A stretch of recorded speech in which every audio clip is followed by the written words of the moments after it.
Fever, a Bakugo Katsuki X-Reader one-shot by Kim Kuro on Wattpad. Link in the description. It was still noon when the clouds darkened and the rain tipped down from the sky. You closed your umbrella upon arriving at someone's front door. Putting the umbrella aside, you rang the doorbell. A few rings later, a tall, blonde man appeared from behind the door. His cheeks were burning with the flush of fever. Even the strongest hero gets sick, huh? Well, Bakugo Katsuki is just a human after all. You really came. I brought food and medicine. You smiled at him as he coughed out a few times. Idiot, I told you not to. It's pouring. He coughed out. Get in first. Who texted me saying I don't feel good and saying I'm going to sleep at noon? You put the medicine down on the counter and poured a glass of water. I didn't say I was sick, did I? It was not necessary for you to come. Katsuki was being grouchy. It was all because of his fever. He was also having a hard time to breathe. He put on a hoodie and wrapped a comforter around him on the couch. Remind me how many years we've been together now? You laughed a bit, earning a low growl from Katsuki. Have you eaten yet? I'll make a porridge, okay? You went and took the ingredients out from the grocery bag. Don't worry, I'll make it extra hot with black pepper for you. He doesn't want to admit it, but he doesn't want to admit that he's hungry. Being Katsuki is, he does not feel comfortable showing his vulnerable side to you.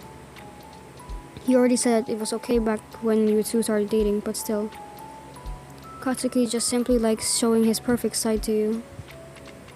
Even though his imperfection is what you love, but either way, perfect or imperfect, you love him the most. Katsuki, the meal is ready. You brought in the food tray, only to find Katsuki resting his eyes while sitting up. Are you awake? Yeah. His voice sounded hoarse. Fill your stomach first before you eat the medicine. You placed the meal out in front of Katsuki along with the medicine and a glass of water. I know that, he annoyingly replied and coughed again. You laughed a bit, giving him the medicine and the water. Bakugo Katsuki is only a human after all. It was all because of Deku that couldn't take the weather villain down alone. I had to help Zaz in the heavy rain. Katsuki complained and took his medicine. You just smiled at his defense. You just know he wouldn't tell you that he stayed up all night overworking himself because of his hero work and recently caught a cold because it's raining season. Katsuki was curled up inside his blanket on the couch while he was eating the porridge. After washing the dishes, you walked up to Katsuki and placed a hand on his forehead. Gosh, you really are hot. You touched his forehead to feel his temperature. He froze a bit, surprised by your sudden physical contact. Heh, I know that. He still managed to show his cockiness. You pretended you didn't listen and cupped his face with your hands. Wait, what the fuck are you doing? You put your forehead on his forehead, feeling the warmth from his beet red face. Was it because of the fever, or was it because his blood suddenly had rushed up to his face? You just know how to tease Katsuki. He hates PDA but still gets flustered as heck when you suddenly do it. I'll get you a bowl of water to compress the fever with. You let go, suddenly going to the kitchen. He suddenly longed for the warmth of your hands as soon as you let go. It makes his heart go boom boom. Got it? Since he's Sparky Boom Boom Man. When you got back, you found Katsuki, who was already fast asleep, breathing heavily. He was sweating a ton. He looks gorgeous when he's sleeping. Katsuki asleep, it just hits differently, you know? You went up to him and put the wet cloth on his forehead while he laid down on the couch. You tried telling him to go to his bed, but he just said that the couch is more comfortable. Can't blame him. His couch was very white and fluffy and can turn into a bed. You didn't want to bother his sleep, so you quietly sat down next to him, carefully scanning his beautiful face before quietly snapping some pics of his sleepy face and scrolling down the phone. Deku and Ground Zero defeated another villain again.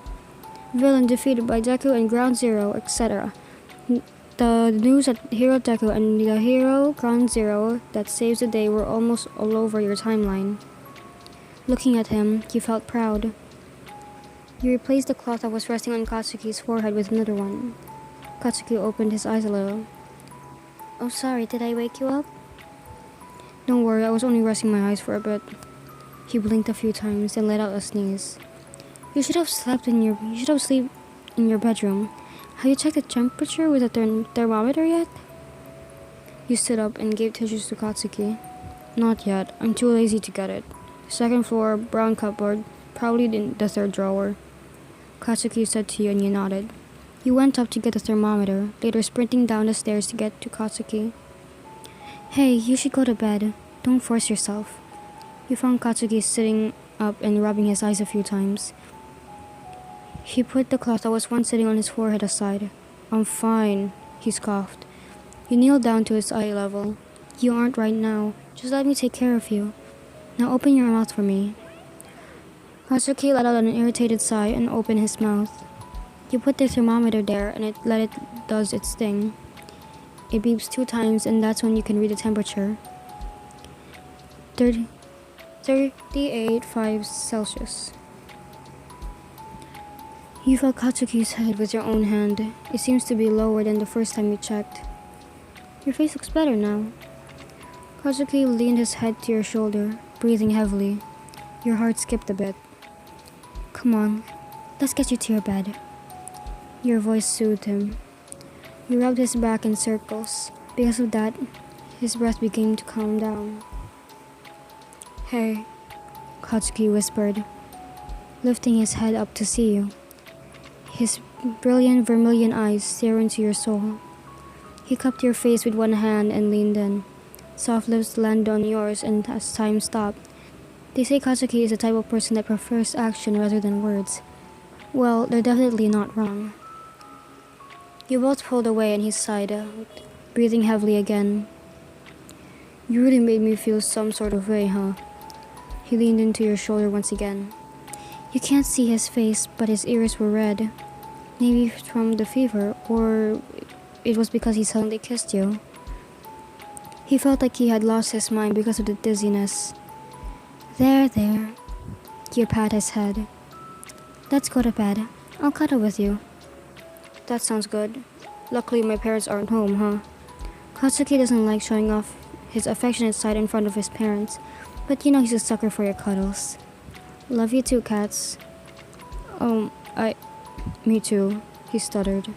I love you too. The next day, Katsuki was back healthy, but now it was your turn to catch a cold. Another 8-minute long fanfiction. How nice. Yeah, this is the 4th day.